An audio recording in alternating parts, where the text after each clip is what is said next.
The Star Wars brand has long been regarded as the gold standard in the gaming industry. They have become well known for their innovation, high quality, and ability to immerse gamers into the extended Star Wars universe. But sometimes producers drop the ball. Whether due to creative limitations, unwise business decisions, or overambition, sometimes Star Wars games miss their mark.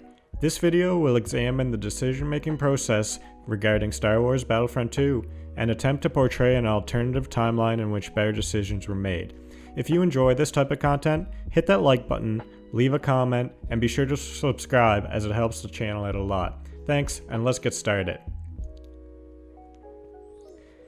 The success and popularity of the Battlefront reboot in 2015 left fans of the series wanting more. Several DLCs had been released throughout the first game's lifespan, but they all covered the original trilogy of movies. Fans were eager for Disney Star Wars to embrace the past, and many Battlefront gamers called for prequel-era content. Furthermore, the lack of a campaign left many feeling that the game was missing something that had come to be expected in Battlefront games. From the onset, it was clear that Battlefront 2 would need to incorporate these into any sequel. These aspects alone would require a lot of time and effort to accomplish. That might not have been a problem had EA DICE decided to preserve some of the ability customization players came to enjoy in the first game. Rather, DICE opted to rebuild the player system from the ground up, removing things like the HUT contract reward system and introducing a class system that replaced the customizable star card model previously introduced. The campaign depicted the Galactic Empire's downfall from the perspective of an Imperial commander turned Rebel Alliance soldier Iden Versio, an idea which seemed interesting at the beginning, but disappointed in the sense that Iden and her team defected from the Imperial side early in the campaign, leaving some scratching their heads as to why a game series which historically focused on the Imperial forces would focus a story on a group of rebel characters. Furthermore, the team introduced a half-baked monetization model, which essentially boiled down to gambling. This game is a Star Wars themed online casino designed to lure kids into spending money. Players could buy credits for loot crates, which randomly distributed content otherwise accessed through long hours of grind. This proved to be a fatal mistake from the onset, which needed to be addressed early after launch and stymied any potential the game had coming out the gate. Had DICE focused on improving the 2015 system, more staff hours could have been geared towards content creation. There's nothing wrong with a recurring revenue stream, but in Star Wars Battlefront 2, gamers had to pay to play the game's beta version. EA's approach was a slap in the face to Battlefront gamers for many reasons, the foremost of which was the disruptive free-to-play model, which had become emblematic of Fortnite. Had you suggested Battlefront 2 had a free component in 2017, you might have been laughed out the room. However, at the same time Battlefront 2 was preparing to launch, Fortnite had begun taking the gaming world by storm. It proved that offering a game mode as free-to-play and then offering constant content was a money-making proposition. Moreover, since 2018, Fortnite has been successful in monetizing Star Wars content in their game. Why did EA think their revenue model made sense when battle royales were redefining what a live service meant in the gaming industry?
After a successful beta test, EA releases the highly anticipated Star Wars Battlefront 2, the second installment in their reboot.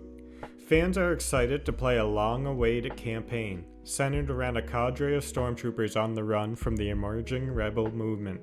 A story starting with the Battle of Jakku. The gameplay and customization from the original game are largely intact, but greatly improved.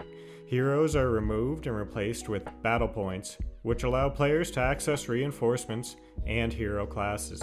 Competitive aspects remained, like kill-death ratios, and players are not limited to 4 basic classes. The game includes the ambitious, free, cross-console game mode, Battlefront Royale, accessible to all Star Wars fans, to everyone's surprise.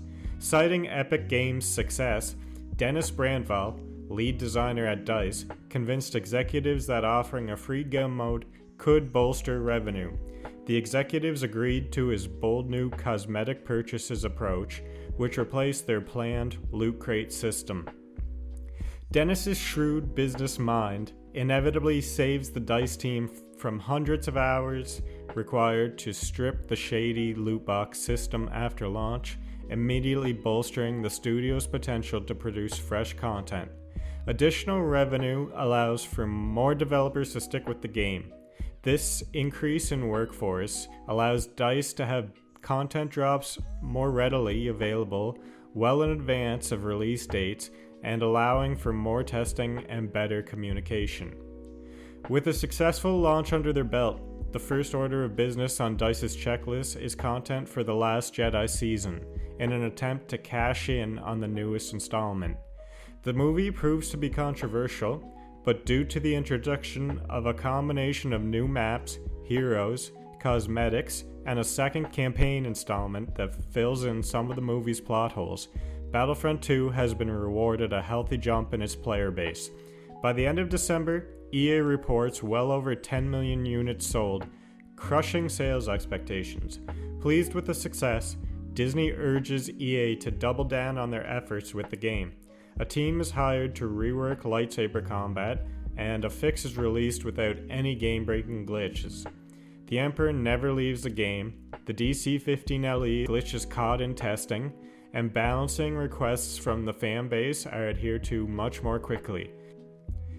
In lieu of Star Wars content after The Last Jedi, DICE releases several new small game modes, including Jetpack Cargo, Capture the Flag, and Ewok Hunt.